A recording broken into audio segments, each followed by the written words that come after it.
Crescer e liderar, este é o nosso lema. Com fé no coração e a força em cada tema.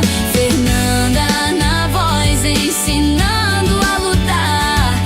Na vida a meta é sempre melhorar. Você está ouvindo o podcast sobre liderança, produzido em parceria com a Universidade Federal Fluminense. Fala, líder! Eu sou Fernanda Gonçalves, administradora, pós-graduada em Recursos Humanos, treinadora comportamental pelo IFT. Te convido a acessar o meu site, fernandagonçalves.com, meu Instagram, eu.fernandagonçalves, e a maratonar todos os episódios deste podcast.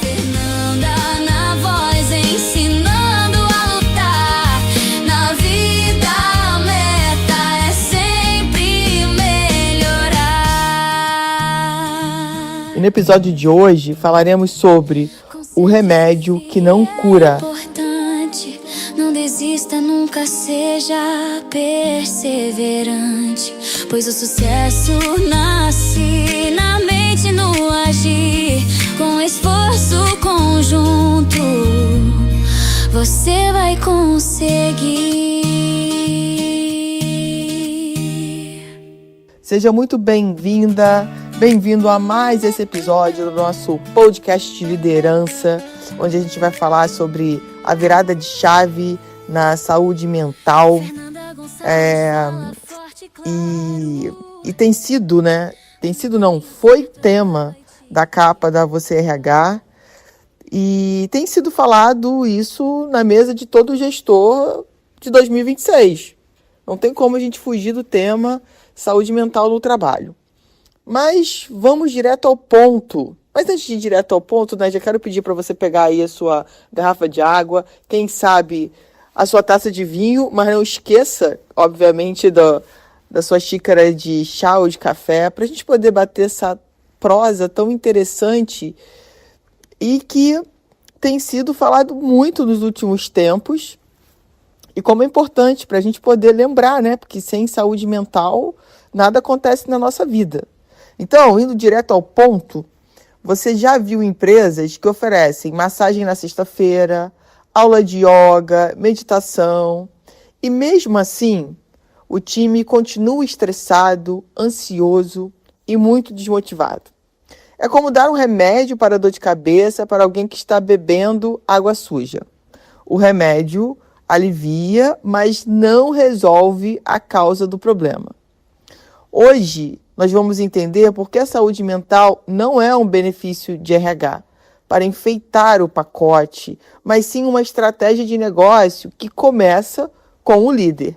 E vamos descobrir como você pode ser o filtro de água que limpa a fonte do seu ambiente de trabalho.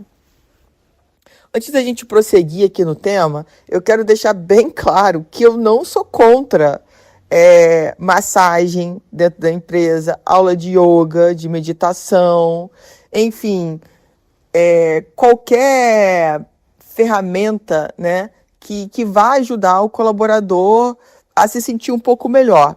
O que eu quero trazer aqui é que tem muita empresa que acredita de fato que se investir só numa massagem, numa aula de yoga ou de meditação, está resolvendo questões que são muito mais profundas. Então, não estou dizendo que não é para fazer. Muito pelo contrário, acho muito interessante, acho importante se a empresa puder mostrar, o que é os benefícios de uma aula de yoga, de meditação, como é importante a massagem para o nosso corpo, porque tudo reflete no nosso corpo. Então, que fique isso bem claro, tá? Que eu super apoio. Mas não pode ser usado como uma forma assim, resolvi os problemas de saúde mental aqui na empresa, fazendo a massagem uma vez por mês ou uma vez por semana e também com aulas de yoga e meditação. Então, vamos olhar para isso trazendo a analogia do filtro de água. Imagina que a sua equipe é um grupo de pessoas que precisa beber água, obviamente para sobreviver e para produzir. Se a água que chega até elas está suja, cheia de impurezas, como, por exemplo, podemos usar aqui pressão excessiva, microgerenciamento, a falta de clareza, conflitos não resolvidos, elas vão adoecer. Não adianta dar vitamina, que é a massagem, ou analgésico, yoga, se a água continua contaminada. Fazendo sentido para vocês, gente? Então, vamos falar sobre isso, né? O líder, ele é a fonte. A qualidade da água, que é o ambiente de trabalho, começa na fonte. E essa fonte é a liderança. Um líder que não se comunica bem, que não delega, que não dá feedback, que não protege o time de pressões externas, está sem querer contaminando essa água.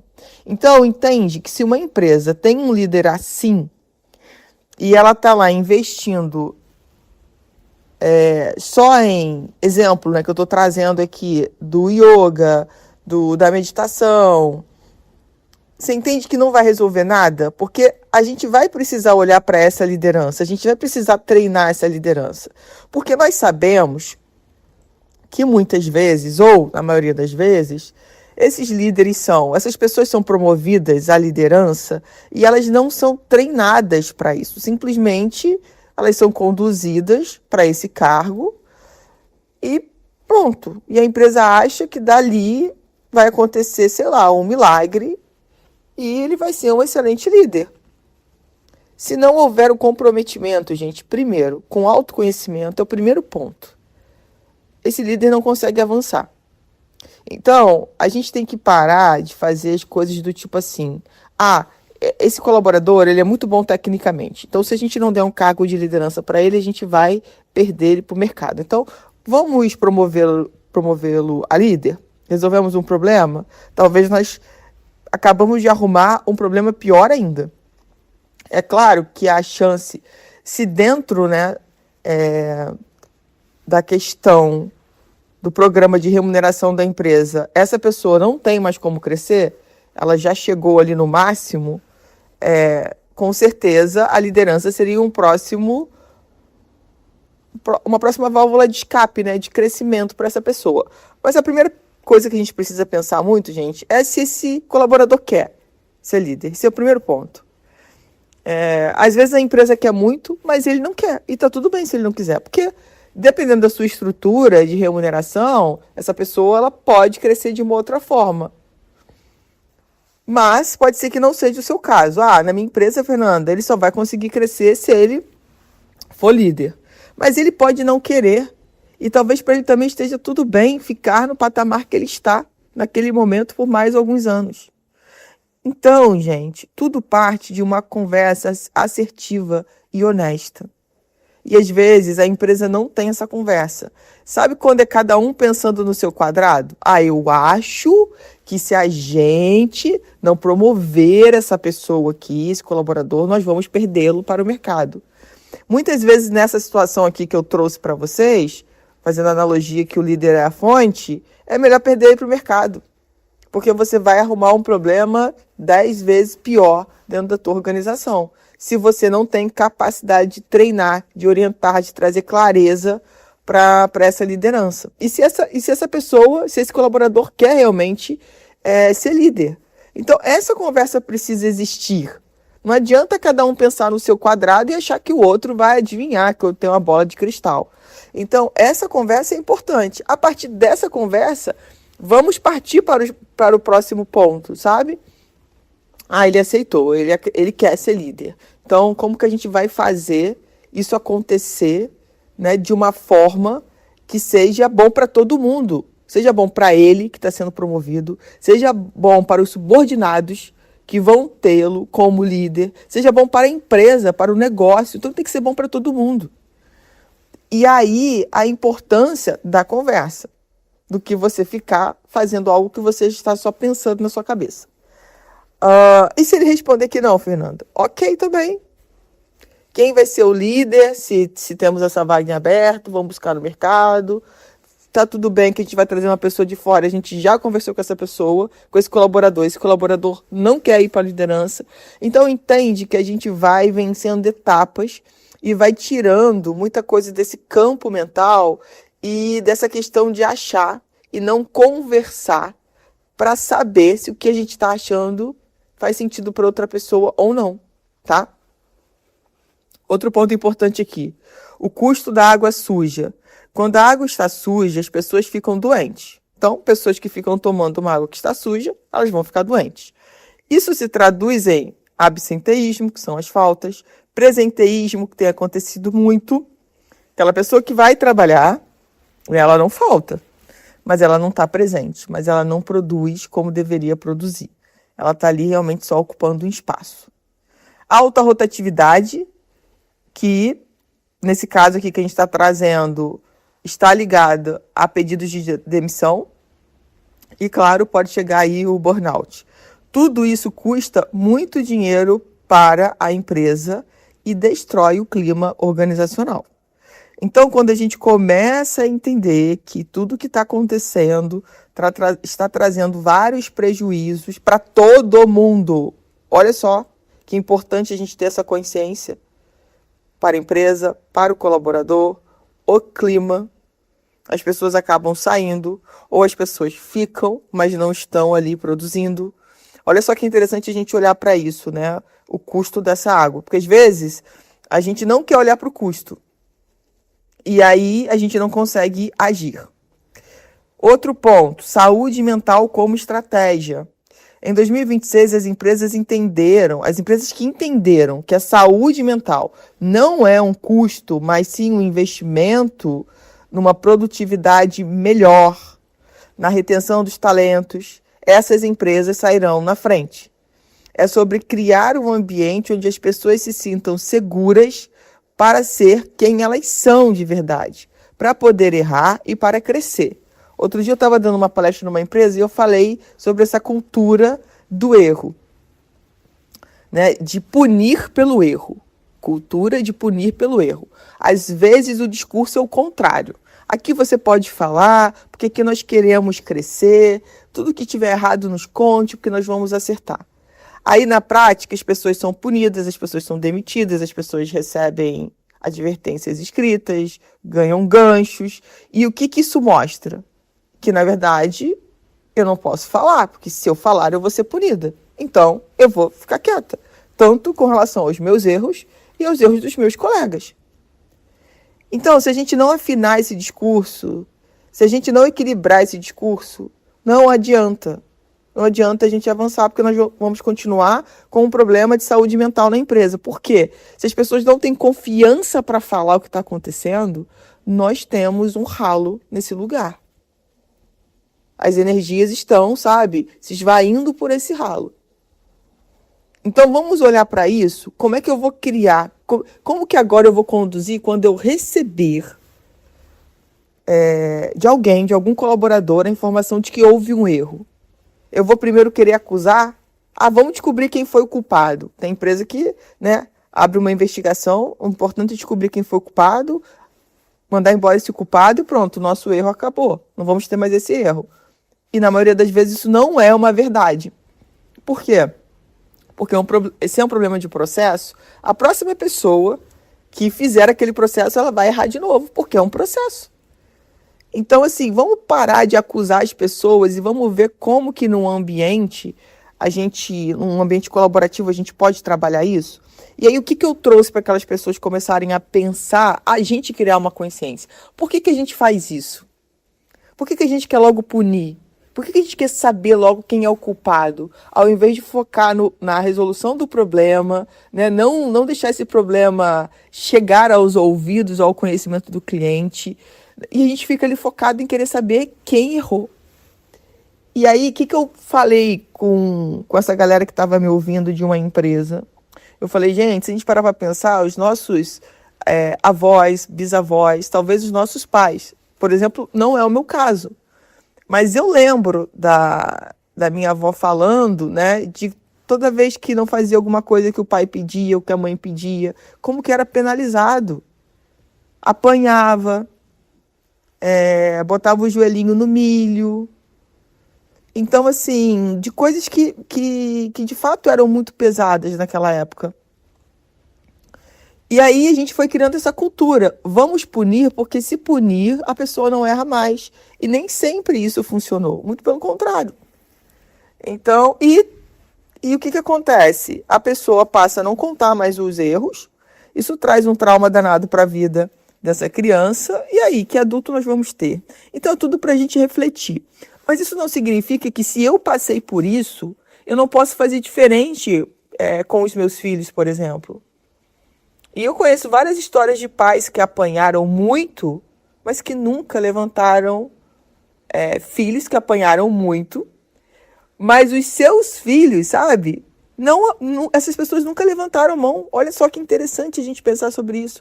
Isso traz uma consciência. Também conheço um monte que apanhou inconscientemente, também quer bater nos filhos, porque acha que isso é a única solução. Então, o que acontece com a gente aqui? A gente repete padrão. E na maioria das vezes a gente repete esses padrões que são inconscientes.